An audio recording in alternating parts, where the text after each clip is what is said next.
नमस्कार दोस्तों। आज के हमारे इस वीडियो में हम आपको भाई दूज के त्योहार की कहानी सुनाने वाले हैं। दोस्तों, एक समय की बात है। एक बूढ़ी अम्मा थी। उनके एक बेटा और एक बेटी थी। बेटी की शादी हो चुकी थी। एक दिन भाई दूज के त्योहार पर बेटे ने बहन के घर जाने का आग्रह किया। तो बूढ़ी अम्मा ने कहा, बेटा, तेरी बहन तो बड़ी कालिया है। वह हर वक्त लड़ती है, तो उसके घर जाकर क्या करेगा। लेकिन बेटे ने आग्रह करने पर बूढ़ी अम्मा ने उसे अनुमति दे दी। भाई अपनी बहन से मिलने के लिए घर से निकलता है। रास्ते में उसे नदी मिलती है। नदी कहती है, मैं तेरा काल हूँ, मैं तुझे डुबा दूंगी। तब भाई कहता है, मैं कई साल बाद अपनी बहन से मिलने जा रहा हूँ, उससे मिलन आने दो, फिर वापस आते वक्त तुम मुझे डुबा देना। तो नदी मान जाती है और उसे रास्ता दे देती है। थोड़ा आगे बढ़ता है तो रास्ते में उसे एक सर्प मिलता है। सर्प कहता है, मैं तुझे डस लूंगा। तब भाई कहता है, पहले मुझे अपनी बहन से मिलकर टीका लगवाने दो, फिर तुम मुझे डस लेना। सर्प भी उसे रास्ता दे देता है। अब वह आगे बढ़ता है। आगे जंगल में उसे एक शेर मिलता है। शेर कहता है, मैं तुझे खाऊंगा। तो भाई उसे भी वही कहता है, मैं पहले अपनी बहन से मिलकर टीका लगवा लूं, फिर लौटते समय तू मुझे खा लेना। शेर भी उसे रास्ता दे देता है। अब भाई बहन के घर पहुंचता है और आवाज लगाता है, देख बहन, 7 कोस दूर से तिलक कराने तेरा भाई आया है। बहन उस वक्त सूत काट रही होती है। तब उसका सूत बीच में ही टूट जाता है। यह मान्यता है कि यदि सूत काटते वक्त सूत बीच में टूट जाए तो जिस बहन के इकलौता भाई होता है वह जब तक सूत पुनः जुड़ नहीं जाता तब तक बोलती नहीं है। भाई बाहर से पुनः आवाज लगाता है। भाई की आवाज सुनकर बहन जवाब नहीं देती तो भाई मन में सोचता है, मुझ गरीब से मेरी बहन बात नहीं करना चाहती। माँ सही कहती है, मुझे यहाँ नहीं आना चाहिए था। यह सोचकर वह वापस जाने लगता है। इतने में बहन का सूत पुनः जुड़ जाता है और वह भाई को आवाज देती है और उसकी तरफ दौड़ती है और उसे बात न करने के कारण बताती है। फिर प्यार से और स्नेह से उसे घर में ले जाती है। अब वह अपनी सहेली पड़ोसन के घर जाती है और उससे पूछती है, सहेली जान से भी प्यारा मेहमान आए तो क्या करना चाहिए। पड़ोसन मजाक में कह देती है, तेल से चौका लगाना चाहिए और घी में चावल पकाने चाहिए। भोली बहन पड़ोसन का मजाक समझ नहीं पाती और वैसा ही करती है। अब ना तो चौका सूखता है और ना ही चावल सीजता है। इधर भूखा भाई उससे कहता है, बहन भूख लगी है, खाना परोस दो। तब बहन बोली, भाई आज ना तो चावल सीज रहे हैं और ना ही चौका सूख रहा है। भाई ने पूछा, कैसे? तो तूने चौका लगाया और कैसे तूने चावल चढ़ाए? बहन बोली, मेरी सहेली पड़ोसन से पूछा था, उसने कहा जान से प्यारा मेहमान आए तो तेल का चौका लगाना चाहिए और घी में चावल चढ़ाने चाहिए। भाई बोला, अरे मेरी भोली बहन, कभी तेल का चौका सूखा है और कभी घी में चावल पके हैं। तू पानी का चौका लगा और पानी में ही चावल चढ़ा। फिर वह ऐसा ही करती है। जब चौका सूख जाता है और चावल पक जाते हैं तब उसने घी और शक्कर डालकर भाई को भोजन कराती है और फिर उससे तिलक करती है।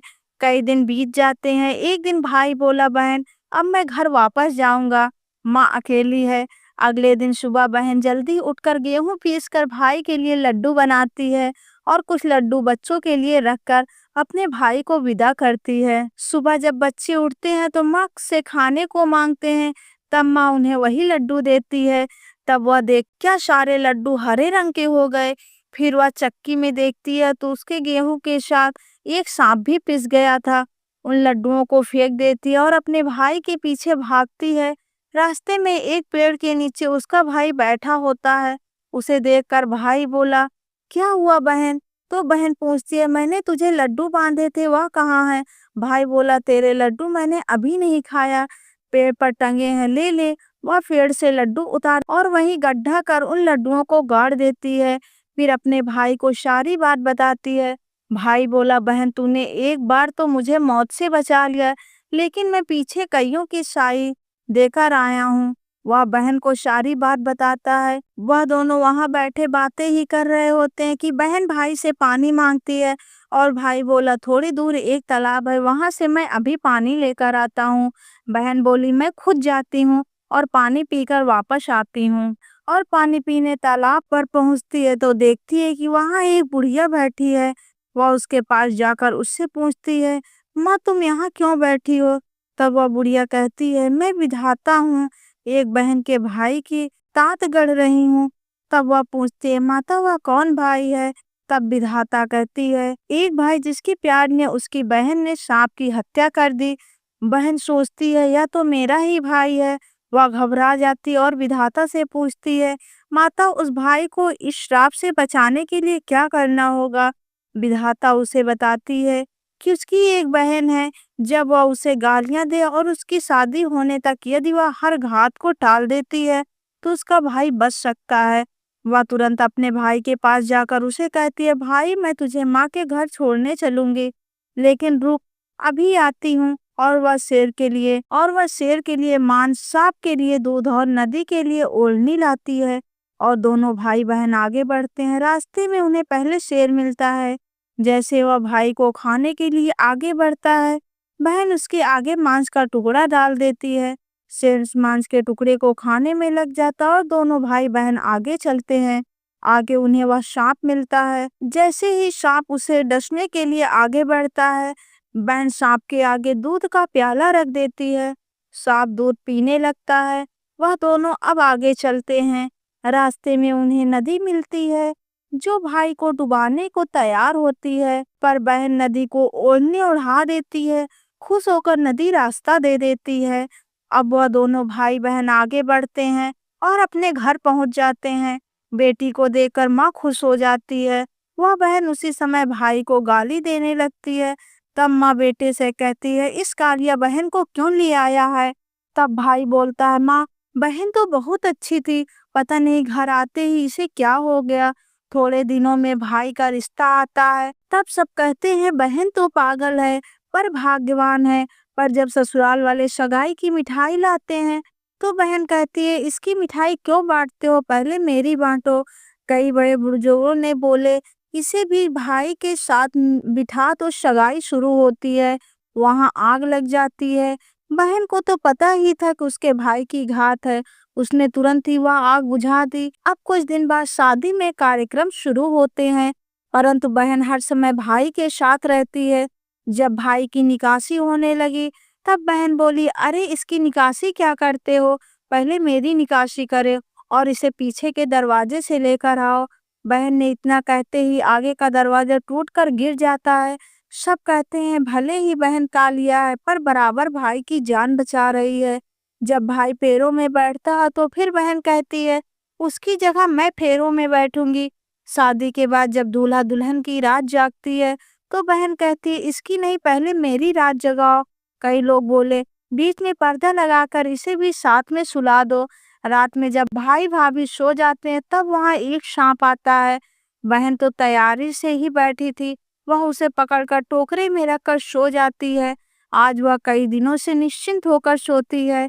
इधर उसकी माँ सोचती है, बेटी के उठने से पहले ही मेहमानों की विदा कर देती हूँ, वरना फिर शोर मचाएगी। जब बेटी उठकर देखती है घर में कोई नहीं दिखता, माँ से पूछती है, माँ सब मेहमान कहाँ चले गए? तब माँ कहती है, बेटे सब मेहमान तो विदा कर दिया। तब बेटी कहती है, माँ सब मेहमानों को वापस बुलाओ तभी मैं विदा होंगी। उसके कहने के अनुसार माँ सभी मेहमानों को वापस बुलाती है। तब वह माँ से कहती है, माँ आज के दिन के लिए ही मैंने पालने के पूत और चूल्हे पर दूध छोड़ा था और पागल हो गई थी। मेरे इस भाई पर सात घात थी, वह टालने के लिए मैं ऐसा कर रही थी। उसकी यह बात सुनकर माँ और भाई बहुत खुश होते हैं और सबसे पहले अपनी बेटी को विदा करते हैं और उसके बाद सभी मेहमानों को विदा करते हैं। इस दिन के बाद से ही हर बहन अपने भाई की लंबी उम्र कामना से भाई दूज का त्योहार मनाने लगी। इस दिन भाई को टीका करती है और यह कथा सुनती है। अगर आपको यह वीडियो अच्छी लगी हो तो वीडियो को एक लाइक करें और चैनल को सब्सक्राइब कर लें और कमेंट बॉक्स में जय माता लक्ष्मी अवश्य लिखें। वीडियो को अंत तक देखने के लिए आप सभी का धन्यवाद।